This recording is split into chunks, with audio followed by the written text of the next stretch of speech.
Today, we journey back in time, acknowledging our heroes' past profound impact, sacrifice, and triumphs. Welcome to NaijaNews TV, where we look at the Nigerian president since 1960. From Balewa to Tinubu, each leader has contributed a unique chapter to Nigeria's ongoing story. These individuals have grappled with the complexity of leading Africa's most populous nation.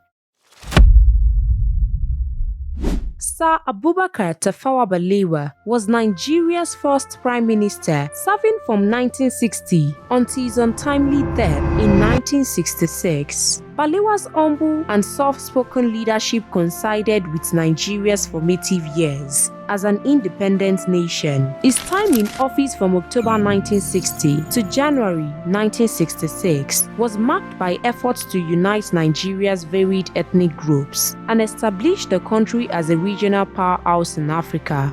Balewa worked tirelessly to ensure the stability of the young nation. On the international front, he positioned Nigeria as a leading voice in African affairs, particularly in advocating for the decolonization of other African countries. His speech at the United Nations in 1960, where he firmly supported African liberation movements, made him a recognized figure globally. While Balewa led the government, Nnamdi Azikiwe, born in 1904, became Nigeria's first president in 1963.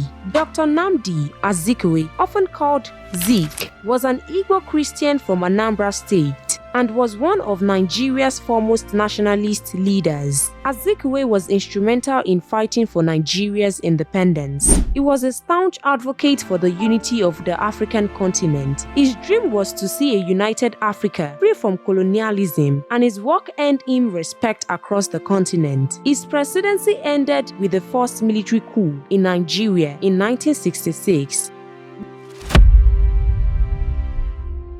Came into power in January 1966, following Nigeria's first coup. His time in office was brief but significant. Born in 1924 to Igbo Christian parents, as the first military head of state, Irosi faced the immense challenge of stabilizing a country that was beginning to unravel along ethnic lines. Agui Irosi tried to reshape the structure of Nigeria's federation, promoting unity through a unification decree that aimed to centralize power by abolishing the federal structure. However, his attempts at centralization were viewed suspiciously by many in the north who feared Igbo dominance. Despite his good intentions to bring stability, Irosi's government did not last long and he was overthrown in a counter-coup just 194 days after taking office.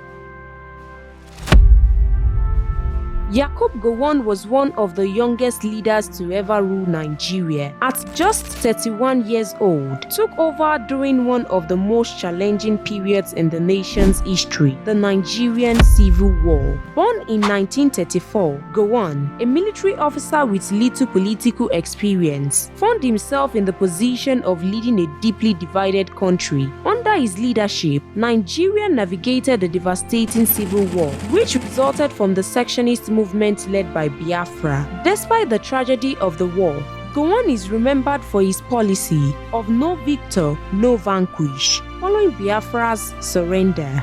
This approach helped to heal a wounded nation and paved way for post-war reconciliation and reconstruction. Beyond the war, Gowon's era witnessed an oil boom that brought unprecedented wealth to Nigeria. However, it also increased corruption and mismanagement, leading to his eventual ousting in 1975. Still, Gowon remains an elder statesman in Nigerian politics.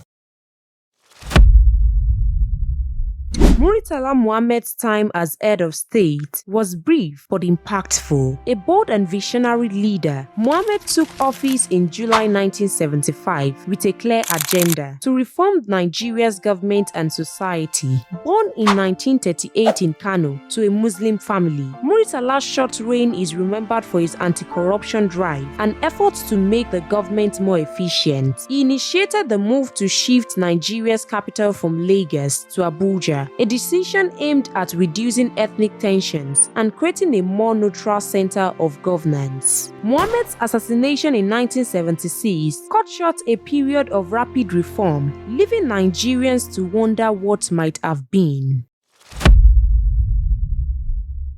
Shehu Shagari was Nigeria's first executive president. His election in 1979 marked Nigeria's return to civilian rule, which marked the beginning of the Second Republic. Born in 1925 in Sokoto, Shagari, a Fulani Muslim leader, represented a new hope for Nigerian democracy. He was a modest and humble leader who focused much of his administration on agricultural development and economic reforms. His Green Revolution aimed to make Nigeria self-sufficient in food production and reduce imports. However, his efforts were met with limited success due to the economic difficulties of the early 1980s. Shagari's government was cut short by a military coup in 1983.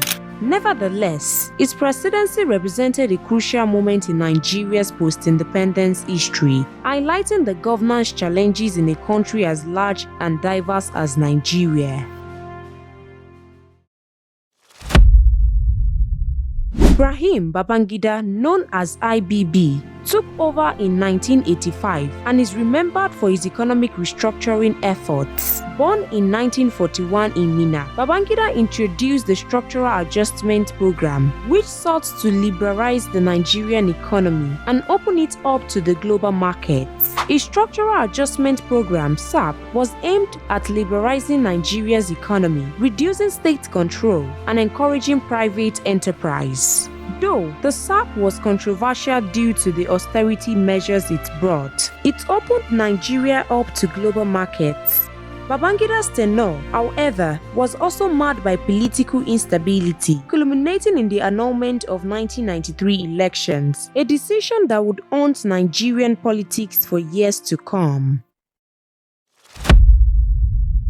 Ernest Shonekan served as Nigeria's interim president for just 83 days, following Babangida's resignation in 1993 during one of Nigeria's most politically unstable periods. His time in office was short-lived, but Shonekan's efforts to stabilize Nigeria during a turbulent period were significant. His background as a business leader gave him a unique perspective on governance, and he worked to restore investor confidence when Nigeria faced significant international scrutiny. However, his interim government was overthrown by a military coup. Sani Abacha came to power after forcing Shonekan to resign as interim president.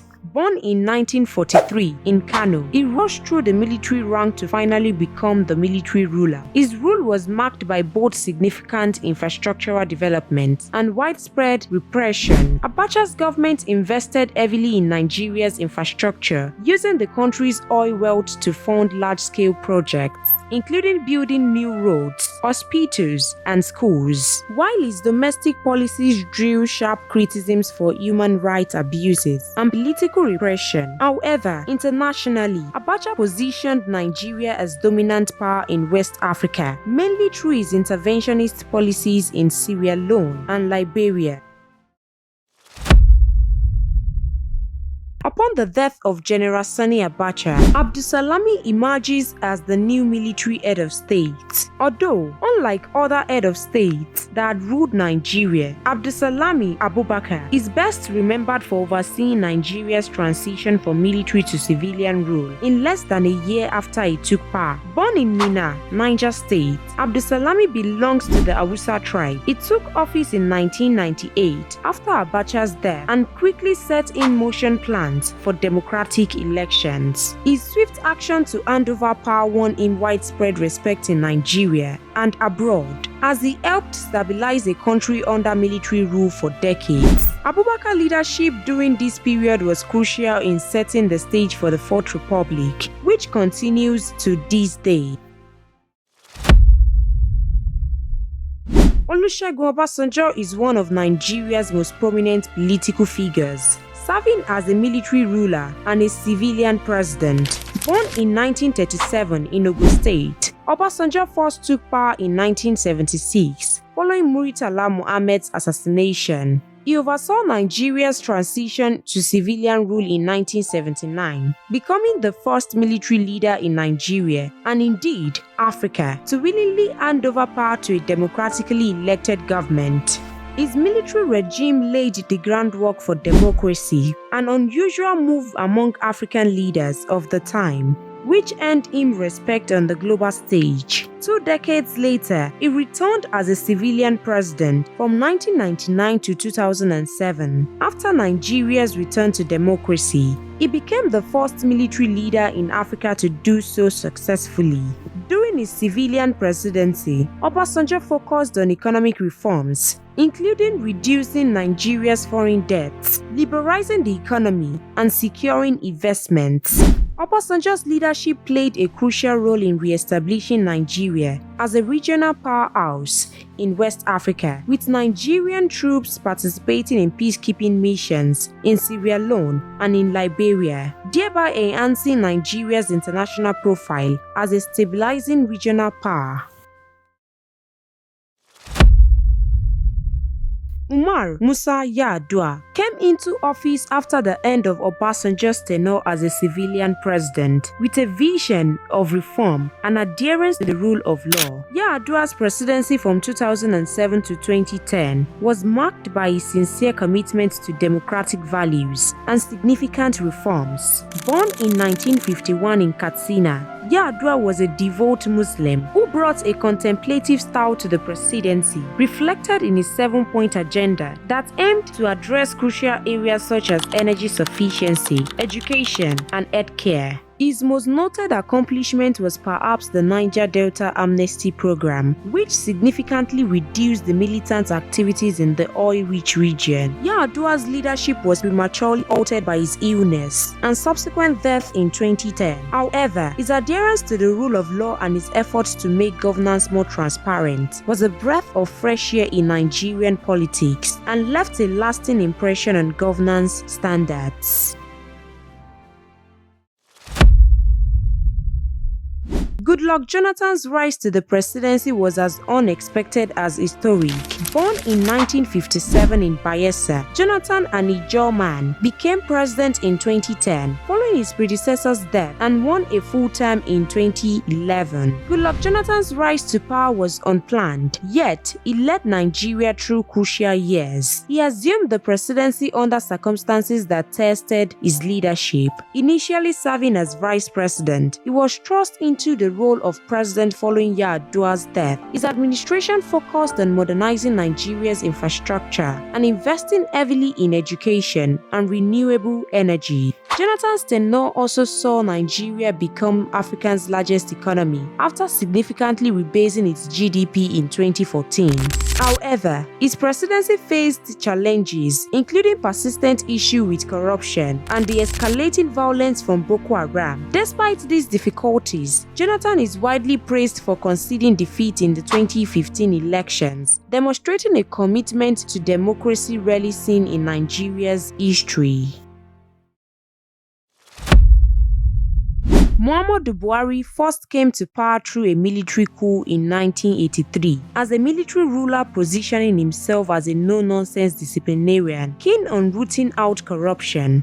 Born in 1942 in Katsina, Buhari is a Muslim Fulani man from Daura. His war against indiscipline sought to instill order and accountability in Nigeria, though it drew criticism for its harsh measures. Decades later, Buhari returned as a civilian president, riding a wave of popular support for his anti-corruption stance during his military rule. Buhari was democratically elected president in 2015, focusing on anti-corruption efforts and economic recovery. From 2015 to 2023, Buhari's administration focused on infrastructure development, economic diversification, and combating the Boko Haram insurgency in the north. He worked towards repositioning Nigeria economically by encouraging self-sufficiency, particularly in agriculture. His civilian tenure, which focused on anti-corruption efforts and economic diversification, faced praise and criticisms for his policies.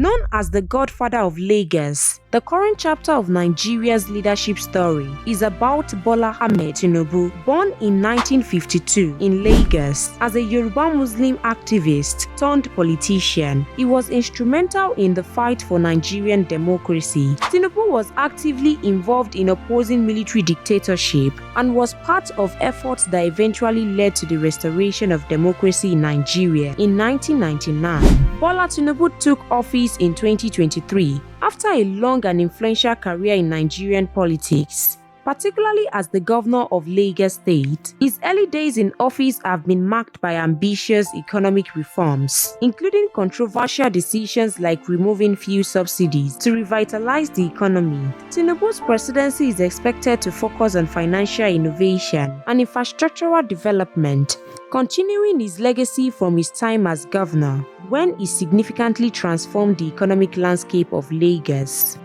From independence to today, these leaders have shaped Nigeria's journey. They've tackled enormous challenges, made tough decisions, and pushed our country forward. Their stories are Nigeria's stories, full of ups and downs, triumphs and struggles. That's all for now on NaijaNews TV. Thank you for joining us on this thrilling ride through Nigeria's history.